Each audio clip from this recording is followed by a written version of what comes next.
წინასწარი შეთანხმებით ჯგუფის მიერ ანგარებით მძელად ხელში ჩაგდების, იარაღის მართლსაწინააღმდეგო შეძენა შენახვის და ნარკოტიკული საშუალების უკანონო შეძენა შენახვის ფაქტზე შინაგან საქმეთა სამინისტროს ცენტრალური კრიმინალური პოლიციის თანამშრომლებმა ყოფილი კონსტიტუციური უსაფრთხოების და ყოფილი სპეციალური ოპერატიული დეპარტამენტის თანამშრომლები დაკითხეს.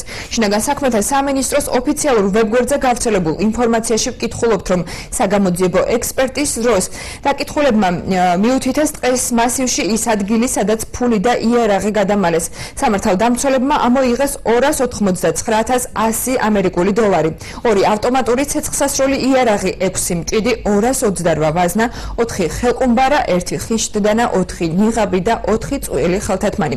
ასევე დაკითხულებმა სამართალდამცველებს იმ შენობის ადგილმდებარეობა უჩვენეს, სადაც დაზარალებულს თავისუფლება აღუკვეთეს. კრიმინალური პოლიციის დეპარტამენტის თანამშრომლებმა შემთხვევის ადგილიდან მაყუჩიანი პისტოლეტი ამოიღეს. შეგახსენებთ ინფორმაციას შინაგან საქმეთა სამინისტრო ავრცელებს.